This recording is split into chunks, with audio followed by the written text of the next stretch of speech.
அலட்சியமா திமிரா அகம்பாவமா கேள்வி கேட்காமல் சாத்விகமா கேள்வி வினயத்தோடு கேட்கணும். நாரதருக்கு 3 விசேஷணங்கள். எந்த காரியத்தினால மனசு பவித்திரமாறதோ அது தபசுன்னுட்டார் பரத யோகீஸ்வரர். உபவாசம் பட்னி போடுறதை விட பெரிய தபசு கிடையாதுங்க. அவரவர்களுக்கு விதிக்கப்பட்ட அந்த அனுஷ்டானத்தை பண்றதே தபசு. பிரவச்சனம்ங்கிறது வேதம் சொல்லி கொடுக்கிறது.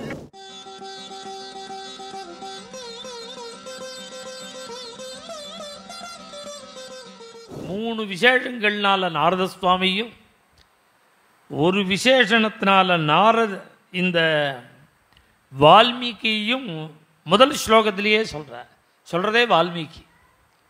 எப்பேற்பட்ட நாரத பகவான் எப்பேற்பட்ட வால்மீகி ஆசிரமத்துக்கு வந்தார். வால்மீகியை பார்த்து பிரஷ்னம் பண்ணினார். பிரஷ்னம்னா என்னன்னா வினயத்தோட கூட பரிபப்ரச்சா, வினயத்தோட கூட பகவத்குண விஷயமான ஒரு பிரஷ்னம். கேள்வி கேட்குறதுல பல விதம் இருக்கு. அலட்சியமா திமிரா அகம்பாவமா கேள்வி கேட்காமல் சாத்விகமா கேள்வி வினயத்தோடு கேட்கிறார். நாரத சுவாமியை பார்த்து வால்மீகி மகர்ஷி. நாரதருக்கு 3 விசேஷணங்கள். தபஸ்வாத்தியாய நிரதம் வாக்விதாம்பரம் முனிபுங்கவம் நாரதம் தபஸ்வி வால்மீகி.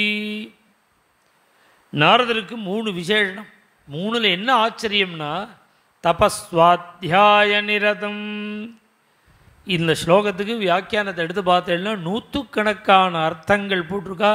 தபஹாங்கிறது தபஸ்னா என்னன்னு, எந்த காரியத்தினால மனசு பவித்திரமாறதோ அது தபசுன்னுட்டார் பரத யோகீஸ்வரர். ரிஷப யோகீஸ்வரர் சொல்லும்பொழுது ஏ தபோ நித்யம் புத்திரகாயேன சத்வம் சுத்தியேத்யஸ்மாத் பிரம்மசௌக்கியம் துவனந்தம். எந்த ஏன சத்வம் சுத்தியேது, ஏன தபசா சத்வம் சுத்தியேது, எந்த தபசுனால அந்தக்கரணம் மனசு பவித்திரமானதோ சித்த சுத்தி ஏற்படுறதோ அது தபஸ் அப்படின்னுட்டார். இப்போ அவளுக்கு பிரமாணம் என்னன்னா மனசு தெளியணும், சித்த சுத்தி ஏற்படணும். அதுக்கு ஒரே வழி தபஸ். தபஸ்ன்னா என்னன்னா பல பிரகாரம் இருக்கு. உபவாசம் இருக்கிறதே தபஸ். உபவாசம் ஏகாதசின்னா சுத்தோபவாசம் இருக்க. தபோ நானசனாத்பரம் உபனிஷத்து சொல்றது அனசனாத்பரம் தபகா. உபவாசம் பட்னி போடுறதை விட பெரிய தபசு கிடையாதுங்கிறது. 15 நாளைக்கு ஒரு தடையாவது உபவாசம் இருக்கணும். அதுதான் ஏகாதசியில் இருக்கிறதுன்னு ஒரு சம்பிரதாயம். ராமநவமி கோகுலாஷ்டமிலாம் 25 ஏகாதசி உபவாசம் இருந்தால் என்ன பலனோ அந்த பலனுங்கிற. தபஹான்னா உபவாசம். இன்னும் சொல்கிறார் தபஹான்னா உடம்பை வருத்தி பண்ணுறது, உடலை வருத்தி பண்ணுற காரியங்களுக்கு தபஸுன்னு பேர். இன்னும் ஸ்வதர்மாச்சரணம் தபஹா, அவரவர்களுக்கு விதிக்கப்பட்ட அந்த அனுஷ்டானத்தை பண்ணுறதே தபஸு. தர்மவியாதனுங்கிற ஒரு கசாப்பு கடைக்காரனுக்கு தபசித்தி ஏற்பட்டது.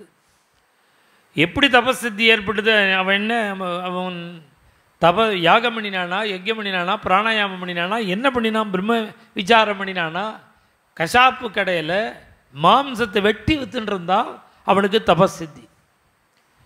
எப்படி தபசித்தி ஏற்பட்டதுன்னா ஸ்வதர்மாச்சரணம்.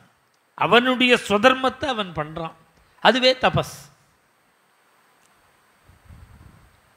இந்த தபஸுக்கு பல அர்த்தங்கள் இருக்கு. சுவாத்தியாய பிரவச்சனே ஏ வேதினாகோ மௌத்கல்யா. முத்கல வம்சத்தில், முத்கல ரிஷியினுடைய வம்சத்தில் பிறந்த ஒரு தபஸ்வி சொல்கிறார் மௌத்கல்யர். எதுடா தபஸுன்னா சுவாத்தியாய பிரவச்சனே. சுவாத்தியாயம் பிரவச்சனம். சுவாத்தியாயம்னா என்னன்னா வேதம்.